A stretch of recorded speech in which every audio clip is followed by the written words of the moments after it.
Has Jughead completely lost it? Seems like it. So let's try and figure all this out together on Sweetwater Secrets.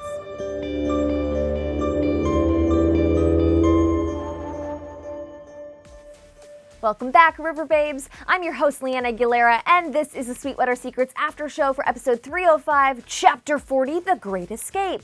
Now, my head is still spinning from this episode, and I know yours must be too, so hit the comments right away and start telling me your initial reactions. Let the game begin.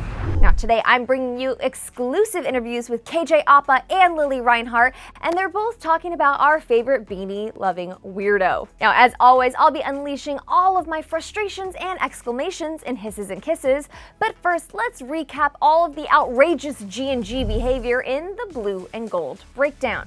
Fresh with her flashback knowledge, Betty is convinced that it's someone in the Midnight Club who's creating all this Griffins and Gargoyles chaos. But Jughead, who is now deep under G&G's dangerous spell, thinks that all of this has been the work of a rogue game master who's been working on this deadly quest for years. I get inside their mind. And then I catch them. So while Jughead decided to host an epic quest back into Eldervale with the serpents, Veronica enlisted the help of her real-life friends to rescue Archie from Juvie. Oh, and Betty borrowed a key piece of the plan from Jughead. I'm taking your bike. Just before Archie's last fight and the rescue plan was about to begin, Archie was having a heart-to-heart with his new BFF Joaquin, but then the serpent smooched him and then betrayed him. The warden said if I did this, I'd finally ascend. Now, through a series of twists and turns and homemade smoke bombs, Archie escaped from the warden's clutches, and we even had an epic fake-out courtesy of Betty and Kevin. What can we do for you, fellas? But the biggest and most confusing twist of this episode was discovering that the warden was secretly playing G&G all along because, okay, sure. He branded Archie with some weird symbol, and then the warden ascended and took his own blue-lipped life. Now, with Archie safely hidden in the bunker, the group made a pact to keep his location a secret, and Betty decided to take first watch. As Jughead was headed home to get some much-needed sleep, he ran into, dun dun dun, the Gargoyle King. Now let's move past that Twiggy weirdo and move on to all the romance in this episode with 7 Seconds in Heaven. You guys, it finally happened! After nearly 5 full episodes of Riverdale, Cheryl and Tony had their first kiss of season 3, and it was so incredibly— wait, what? Hold up, that was it? Hello? What happened? Rewind that part so I can see it again. Wow, okay, cool. All right, nice, I see how it is. I mean, at least we got this line from Cheryl. Tony and I were in her tent having a rendezvous. But I'm honestly really tired of this ish. And okay, moving on. As for things in Varchi land, Veronica showed up and proved that brunettes have more fun when they have some time to kill with their imprisoned boyfriends.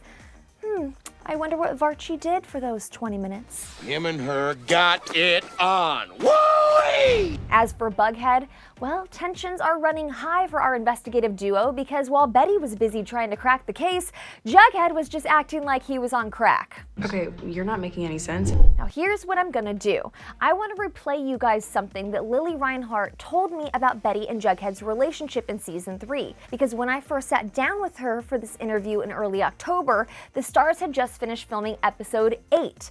And now her ominous warnings finally start to make some sense. Now let's take a rewind look. Well, so they definitely tackle the one of the bigger mysteries of Griffins and Gargoyles and battling the Gargoyle King together in season 3. The first couple episodes are them kind of digging deep straight into that, going head first, side by side, which is really sweet to see, and they really are a team. Something unfortunate happens which maybe causes a little disagreement between them and some frustration, but I think they're, you know, every relationship has some bumps, but I think they come out on the other side pretty well.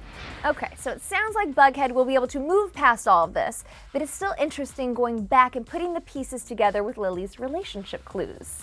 But now let's jump into my rants and raves of the episode with hisses and kisses.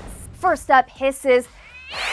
to Warden Norton for strapping Archie down and branding him like cattle, and also for having some weird connection to G&G. How did he know the term Red Paladin? I thought Jughead made that up in his quest. Is the bunker bugged?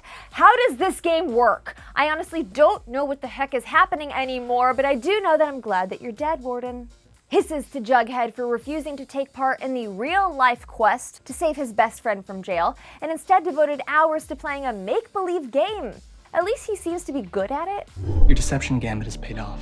Hisses to Sierra and Tom's engagement. Now, I'm not saying I don't like their relationship. It's great. I just think it's adorbs that Kevin and Josie are going to be step-siblings. I'm sending hisses to the fact that we never found out what happened to Josie's dad and Kevin's mom. Can someone please check the Riverdale court records and tell me if there are any new divorce filings we should know about? No clue.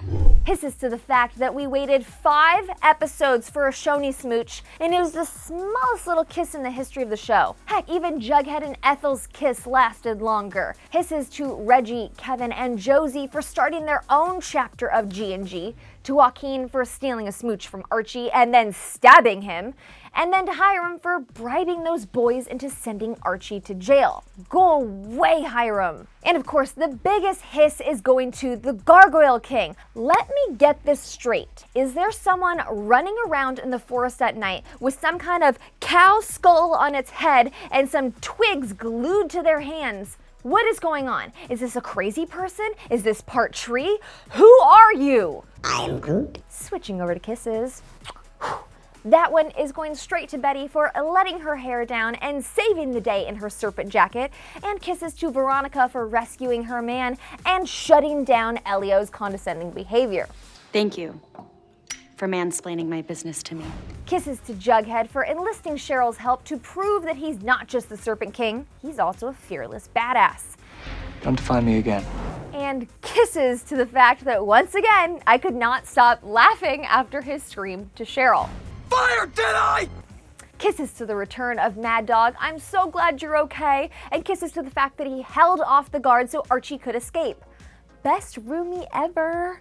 Kisses to the short but sweet Shoney kiss, I'll take what I can get, and kisses to finally seeing the return of the bromance between Archie and Jughead. Now here's what KJ Appa had to tell me about the return of Jughead and Archie's friendship moving forward.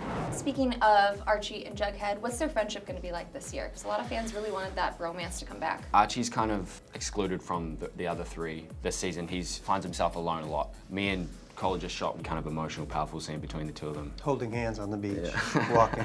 But it was good because I think it's good because it reminds fans of how good of friends we actually are. Because we don't get to have that many scenes together. On the beach, holding hands. Yeah, Not that exactly. many. And now we're gonna end it there. Now thank you all so much for watching the Sweetwater Secrets after show, and I'll see you next time for our preview for episode 306, chapter 41, Manhunter. But in the meantime, please give this video a like and then hit subscribe so you never miss an episode of all this Riverdale goodness.